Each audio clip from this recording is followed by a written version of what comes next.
Take a look at the link of this video right now. You're gonna think, oh my gosh, Sarah, how are you going through all of your 2025 reads in that amount of time? It's because I'm not gonna ramble. We're gonna do rapid fire. I'm going to tell you of all of the books that I've read in 2025, which ones, which I've read, I believe it's 22 books, which ones are worth your time and which ones are not. The first one I know for a fact is going to stir up some trouble. Like I said, no rambling, let's get into it.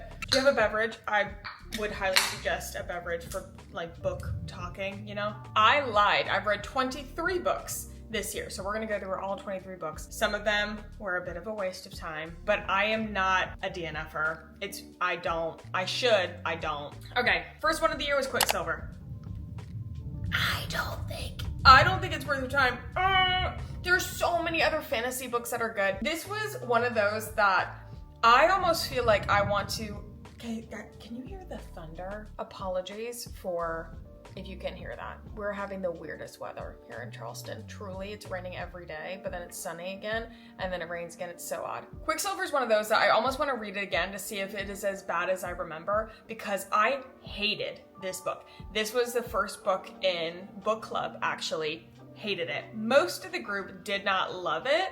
I like adamantly hated it. So if you have other things on your TBR, I would skip that one, like if you're trying to narrow down. One Dark Window, so good. Fantasy, it is amazing. One Dark Window, and the second book, I can't remember what it's called now.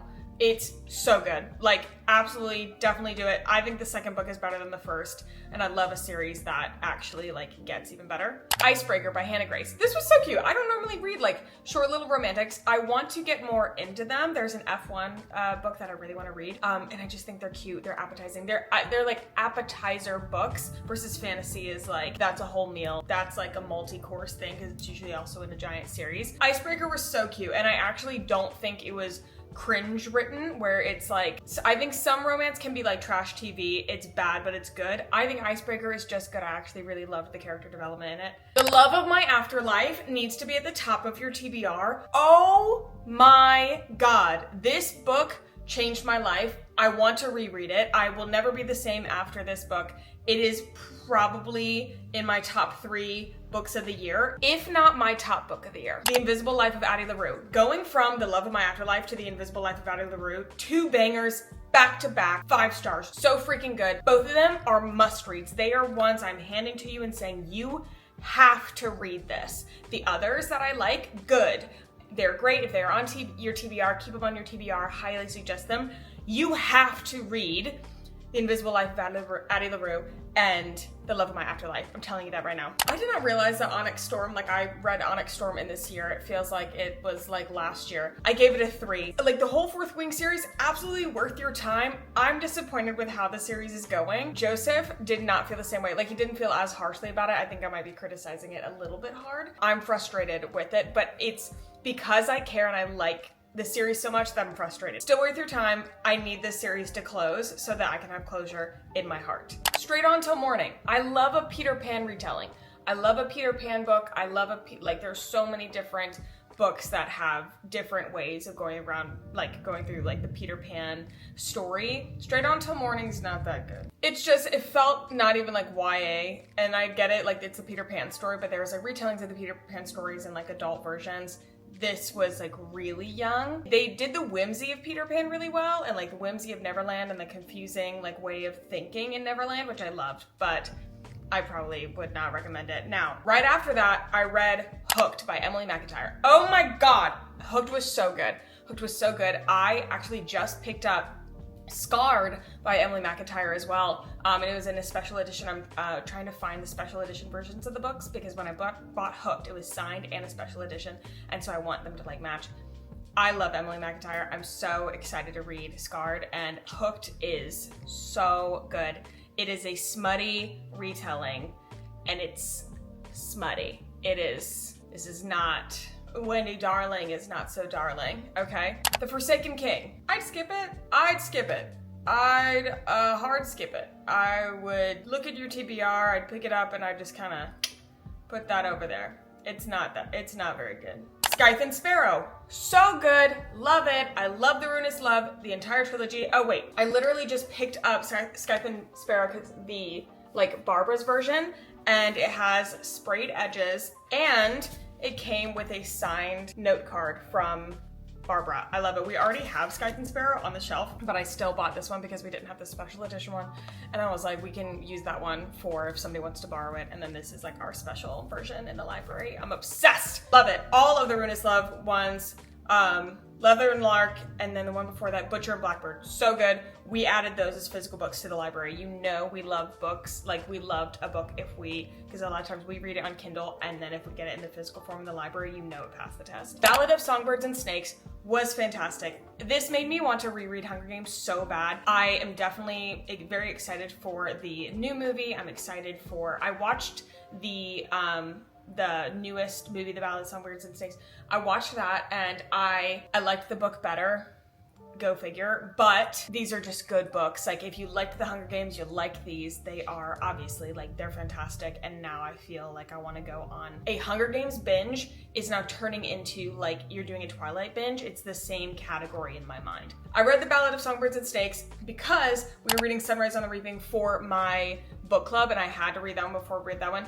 Both fantastic. Both love them. It's the Hunger Games. Like, it's so good. And I haven't read the Hunger Games in a long time. I was about to say I liked it better than the Hunger Games series. That's a crazy thing to say when I don't think that's true. They are as good, though. They are just as good. Maybe better. Maybe better. Especially Sunrise on the Reaping. Divine Rivals! Okay, I've heard some people did not like Divine Rivals, and here's how I suggest you do it. Divine Rivals was so good. Let me preface, I audiobooked it. And so not only was, like, audiobook, I think, is easier to digest, it also came with 2 narrators. They had accents. I absolutely think it mattered for the world building. Divine Rivals itself, it really doesn't need to be a fantasy book. Nothing in the magical, like, the magic in their world really doesn't make much sense or add to the story until you get to book 2, and then you realize, like, why are there gods, why is there magic, that kind of stuff. That was my only critique of Divine Rivals. But the love story between, I literally can't. It's such a good love story. It is one of the most purest written forms of love that I have read. Yeah, if you are reading it as a book and you're not loving it, maybe go to the audiobook, because the audiobook is so good. Or just put this on, like, your audiobook list, and it's gonna be one that you listen to, because I think it is worth loving. And I love it. I loved it. Gothikana was trash. I'm so sorry Gothikana was trash. I put it less than 2 stars. Gothikana was no, it's so bad. It's so bad. It's Wednesday Addams has a crush on her teacher and everything sucks. And it's really, I did not like it. No. What did I write? I'm so sorry, but this was a waste of time, and I probably should have DNF'd it. Wednesday Adam hooks up with the teacher, people are disappearing, and spoiler alert, you basically get no answers why. Yeah, so, I'm so sorry. Six of Crows! Six of Crows was really good. Six of Crows was not as good as I wanted it to be, but it was really good. I think I want to continue, I kind of forgot, like, I moved on to other things. I wanted to move on with the series because I think it's definitely an intro book to these characters that you end up probably loving more along the way. We read this for my book club, actually, and glad I picked it up. I definitely want to read the other ones, but it's just not on the top of my list. But I would still keep it on your TBR. I would have Six of Crows on your TBR. Obviously there's ones before it, but I still it was really good. Kind of gave me Peter Pan vibes, to be honest. You'll get why within the first couple pages. Blood over Bright Haven. I loved this. This was for my personal book club. So I've got like an internet family book club, and then I have my personal book club with my husband and then some of our friends, and we meet once a month. But then my internet book club, we meet virtually. We have a book a month. It's so fun. So I'm running 2 book clubs at once, or reading for 2 book clubs at once at all times. It actually has kept me really, really good on my reading goals. But if you want to join the internet book club, we run it on Fable. That is actually how I keep track of all of my books. This is gonna sound like an ad. It's not an ad. I moved from Goodreads to Fable because Fable is a small business. Goodreads is owned by Amazon, which, some people that doesn't matter at all. I really honestly, I hated the user experience on Goodreads. Fable felt like they cared a lot about the user experience a lot more. I just find it a lot more enjoyable. It does not, however, link to Kindle. it doesn't bother me as much as I thought it would. Anyways, we run our book club on Fable, and so that is where we have discussion rooms, and you can like make friends. We've got a like lobby area where you can generally talk, and then we've got discussion rooms for the different chapters, and then every single month we have a different book, and we meet on TikTok live and discuss it.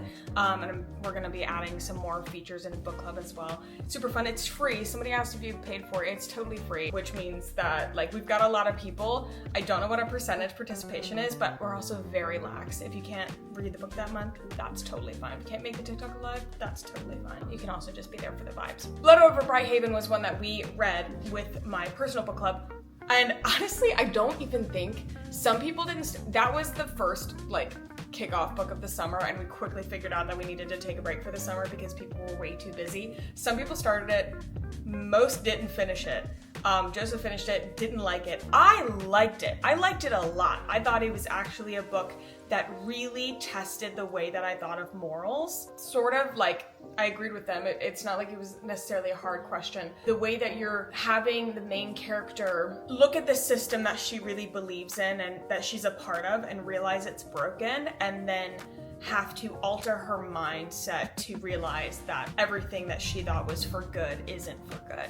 She's still a good person, but she was fighting for something that was not good. And I think that that is such a cool, powerful message right now. Anyways, so I highly suggest you read it. I think it was very good. And did I audiobook it? Oh my gosh, I did audiobook that one, and I actually really enjoyed the audiobook. So if you're an audiobook person, then some audiobooks are not very good. The audiobook was quite good. Golden Sun, fabulous. So Red Rising, I read Red Rising. Golden Sun, I've been banging through the Red Rising series. Red Rising is so effing good. It is extremely intimidating. If you were intimidated, do the graphic audios. Do the graphic audios. It's the only way that I could get into it. I knew it was something that I wanted to get into. Did you hear the thunder again? I'm sorry, brothers. I am so sorry. I tried, like, going through Red Rising was really hard for me. I wish I would have started with the graphic audio. They are dense.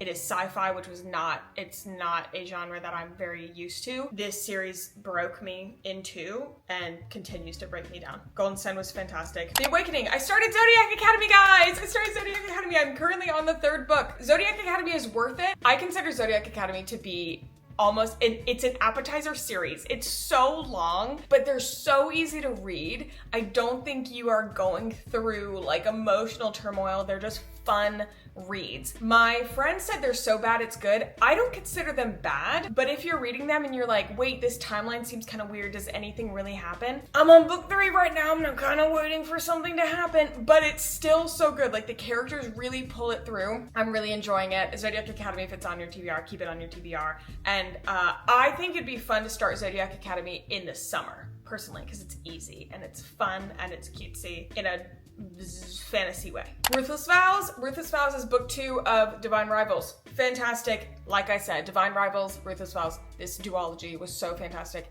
That is a must. Wait, am I making that a must read? Sarah. Yes, I am. I'm putting that on the must read. Just do it maybe as an audiobook because I'm a little scared that, like, obviously I did audiobook. I don't know what it's like reading here.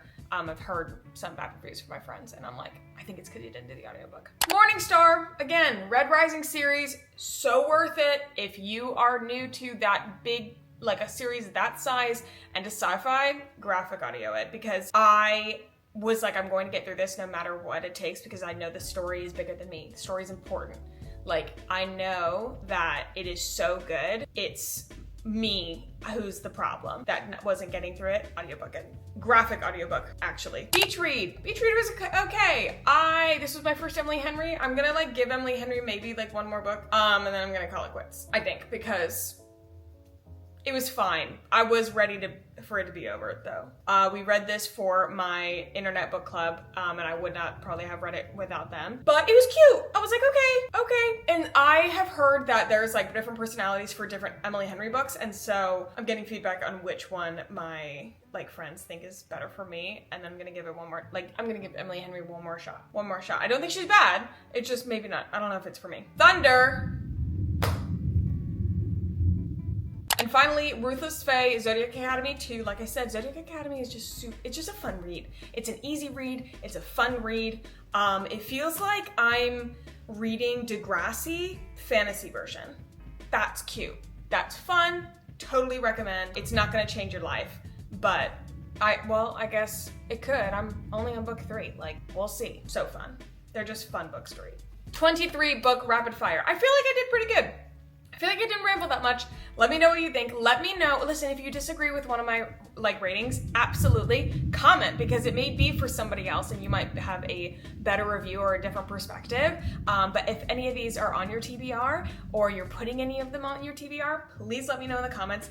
I'm always looking to build my TBR, and I just saw a video of a girl who puts her, makes her TBR into mini books and as a jar. And I like the idea of having a physical TBR, and then you can rifle your hand through it and pull out what you're gonna read next. So cute. I think I might do that. Not really sure. If you enjoyed this video, we are going to be posting a lot more book videos, and then I'm not going to promise anything, but I did a poll on my Instagram, and you guys said that you wanted me to post twice a week beauty videos and book videos. And then I always I love to vlog, so we're sprinkling the vlogs in there. Let me know if you like that, but if you're new here, please subscribe, because obviously we have a lot going on and I would love for you to stick around. I will see you guys next time, guys. Love you. Bye.